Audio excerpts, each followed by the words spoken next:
black tax pia wako nyumbani. Tuma hiyo do. And then you send somebody money. Kesho na muna swimming pool. Now we told you swim for 1 year. You don't even know how the swimming pool looks like. Black tax, and I hate that black tax. It's nice that you brought it up because as an African community, you know, as a Caucasian community, that's a white man community. They invest from.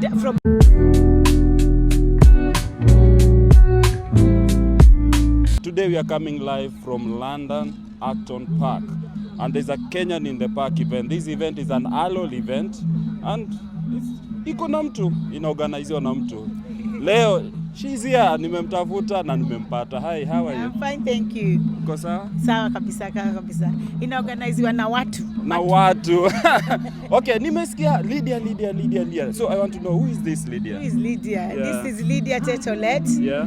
The founder of Kenyan Friends in the Park. Yeah. But of course, like I said, you can be a founder, but if you don't have people who run with you, with your vision, it cannot come to pass. So I have a very great team behind me that helps me. Sometimes I don't even know what to do. My team knows what to do. Yeah. So we're growing because of the team, and we're also growing because of every single person who comes. Because we can have a beautiful event, but if people don't turn up, then it was all for nothing. And then people can turn up, but there's no event, so it was all for nothing. So I always say it's teamwork. So it's teamwork between people attending and the people organizing and the vision bearer. So 3 people are working together as a team. Okay. So where did the idea come from? Well, the event started at 2015. And the reason was there's a Kenyan woman who committed suicide, and when she died, and at that time I used to go to an event called Ghana in the Park. In fact, this year they celebrated 20 years, and I used to dance there because I used to be a dancer. I can't dance anymore. I've left it to my girls. I'm too old for that stuff now. So I used to dance there, and I used to see the community, the togetherness. So I was like, why can't we do something like this in my own community? So when the woman committed suicide, I was like, no, this is something that, because we all know this is home away from home. So probably this girl was so lonely. So what can we do to solve that? Because this is a problem. So now we're looking for a solution. So for me, that was the solution. And then when I was still contemplating, because in my head it was a very big thing, and I wanted to do it big, because they always say do big or go home. So I was thinking of, I was so scared. It was like still scaring me, like, how can I do this? And then another girl, a Ugandan girl, died of starvation. I don't know if you ever had that. And when she died of starvation, that was it for me. I was like, I'm doing this. And then the fact of investment as well. People invest back home. They don't do anything. You send money. They do 4 things. 1, they'll build a beautiful house and give it to you. That's very rare. That's a 0.something%. Sometimes they'll build a very beautiful house and put their name and ask you utadu. They even want to kill you on top of that. 3, there's nothing. There's no even foundation. The land is not even there. And the other one, they'll build you something that is like this. You look at it and say, you know what, you can have it for free. So, and then there's also Kenyans who are not documented. That means that those Kenyans cannot go home. So what does that mean? That they can't invest? They shouldn't invest back home? I think that's unfair. So that's why I came up with something like this. That if we bring the investors to them, then you can easily invest with a genuine and legit company. And we also know that there are companies that are not legit. So when we bring companies, we vet them and we work with them through the Foreign Affairs Office as well. So they don't take advantage of any diaspora. Yeah. So when you see this Kenyan having a nice time enjoying, what makes you happy? I think there's some things that words cannot express. There are some things that words cannot express. And these are the moments. Yesterday, Saturday, I don't know if you were here yesterday. So yesterday and today, words cannot just express. I don't know what to say. You don't know. In words, I can't. There's no words to express how I feel. So 10 years ago, here you celebrate the 10 years anniversary now. So what was the biggest challenge then and now? Unazi experience the same mama, sai vitu zina flow. I think, like when a baby is born, when the baby is young, people always think that when the baby is young, or maybe when the woman is pregnant, they think, oh, this is it. Oh, I'm pregnant. That is the easiest part. When you have that baby, they think that when now the baby is small, that's when the hard part. That's the easiest part. When they get to teenagers, that is when you know that now I have a child, because that's when it will determine if your child will be rebellious at their teenagers stage. Because before they're teenagers, they hear everything you say. Everything you say, they will listen. They will not argue back or respond back. If you buy them clothes, they'll still wear the clothes you buy them. But when they get to a certain age, they'll answer you back. They'll start correcting you. They will not wear clothes that you wear. They have, everything is about them now. So it has nothing to do with you. That's when life gets hard.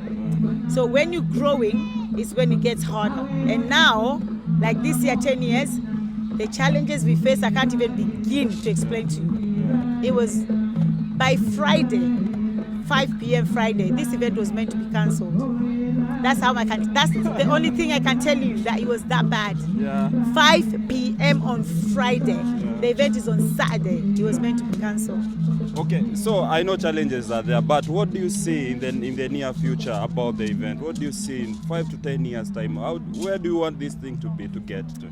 I want us to get to a place where we're not just calling ourselves Kenya and Friends in the Park because of the intermarriages, or because there's a husband who is not Kenyan and a wife who is not Kenyan. I want us to actually call ourselves Kenya and Friends in the Park and start integrating with different countries, where you can come and you see, wow, there's a Ugandan village there, there's a Tanzanian village, there's a Rwanda village, and then there's Kenyans as well. Now that makes sense if you now say Kenya and Friends in the Park, rather than just one husband here, wives here, because Kenya, we've intermarried a lot. That's what makes the friends interesting. But I want the friends to actually make sense, that we actually have different countries rather than individuals. So that's why I want to see Kenya and Friends in the Park from 11 years going forward.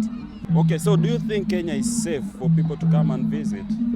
I think it depends with where you're going, and it depends with what's taking you there as well.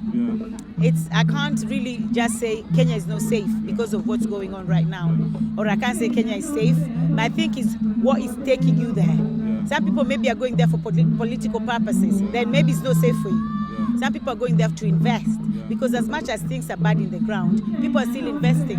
And I think this is the best time also to invest in Kenya, when there's so much chaos going around, because now people are not concentrating on investment because they're thinking, oh, Kenya is doomed, I can't invest.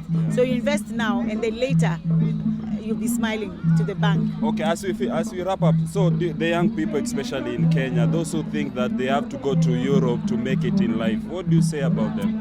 I don't think, yes, I'm here in the UK. I know if I say this, someone might say, but why are you in the UK? It's because probably nobody told me, and I thought, oh, UK is better for me. It's like, we always say that, like when I came, I would say we are the first generations of Kenyans to come here. I would say that when we came, we didn't have any support system. So a lot of us either went back home. A lot of us, their children now probably are in prison because we didn't know what to do. But now, the people who are coming now, they have a lot of advice. There's technology that you can just Google something and find out. Those days, there was no technology. So I will advise people who think that they want to come, or they want to leave Kenya. It's not always the best. Yes, there's opportunities. Like I say, like in this country, the system works. So there's an opportunity in this country. There's the goods and the bads. There's the do's and the don'ts. Even though one overweighs the other. But personally, I'm thinking of exit plan, because I don't want to stay in this country for longer than I'm meant to stay. I don't want to stay in this country more than 5 years. 5 years from now, I just want to relocate back to my country. But some people don't want that. So like I said again, it depends with what people look for. But people in Kenya, the young people that are thinking, I want to go to America, you can make it anywhere you want. You are. Yeah, you talked about the system. So what can maybe Kenyans, us Africans, what can we borrow from the Western world so that we can improve our standards there? What I can say is something like greed, right? Greed and corruption. Greed and corruption is everywhere. You can't tell me in the UK or America or any white man country, as they call it, there's no corruption. There is corruption, and it's to the high standard. But it's with the empathy. Corruption with empathy. You know what I mean? So if you give, corruption with empathy, that's what the civilized world will say. But in Africa, there's no empathy, there's no sympathy. You just take and take and take. because now I'll give you example of what I'm talking about. If somebody gives, in the West, somebody gives you £100, at least they'll take 10% of that and give you the rest as a normal mwananchi. In Kenya, they'll take 99.9%. And even the one you still have, let me not say Kenya, I'll say Africa. Africa as a whole, yeah. And even the 99.9% that they've taken, the little one they've given you, they're still looking. They're still looking. What are you doing with it? What are you doing with it? That's why I say there's corruption without empathy.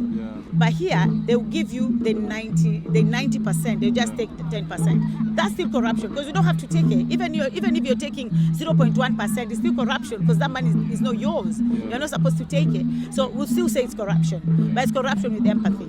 Okay, you mentioned that this thing came up with about someone committed suicide before. It's all about mental health. What do you say about the mental health currently affecting, especially immigrants? I can tell you the mental health is bad because there's a lot of people who come from Kenya. Either they don't drink alcohol or they don't smoke cigarettes, but when they come to this country, they start drinking, they start smoking. And I'm not saying those things are related to mental health, but I'm just saying they're related to loneliness.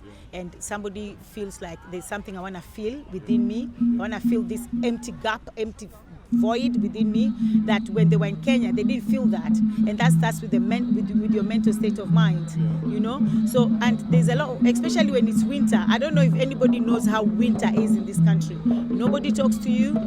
Even if you're lost in the streets and you're asking somebody for direction, they will not give it to you because it's so cold. They don't have time to stand and talk to you. So that's how bad it is. So you're lonely, and because when you're lonely, of course you start thinking of all these things. And then work-wise as well, people think Maju is easy. If you don't have something called papers, documentation, a work permit, it's so hard. The system will not give you support. Nobody will give you support. Your family, your friends, people always talk big when before you come to the UK. Oh, UK is this, UK is that. The minute you land, reality hits.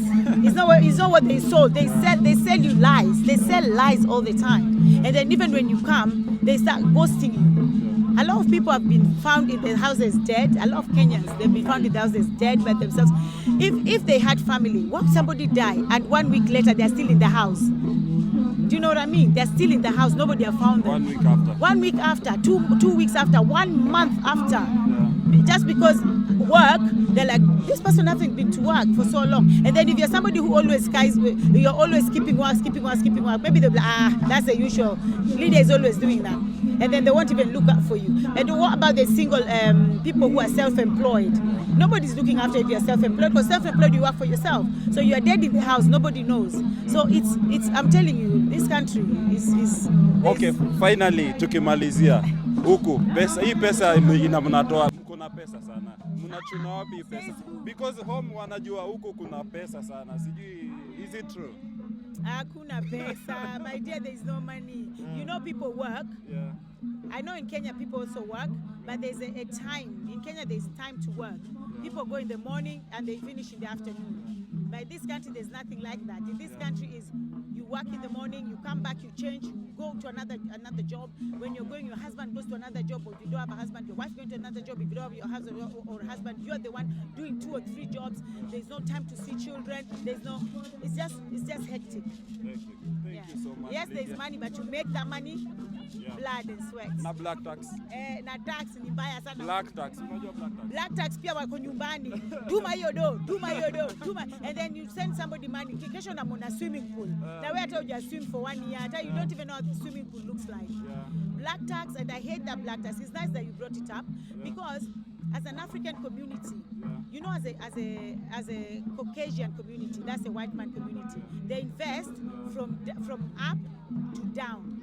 Black tax, we invest from down to up because we expect our children to be the ones buying, building, bringing up, pay for this fee. You did not ask to be born. You just found yourself there. But now with the white community, they invest from the up to down because they invest towards their children. By the time the child is 18, there's money in their account, there's this, there's that, because they don't want their children to go through what they went through. So that black tax. But basically, finally umesema kuretire ni nyumba? Ni nyumbani. This is not my home. Okay. So thank you so much. This is Mad with Africa. Visit Africa and enjoy yourself. Thank you so much. Nimeshukuru sana. Thank you so much.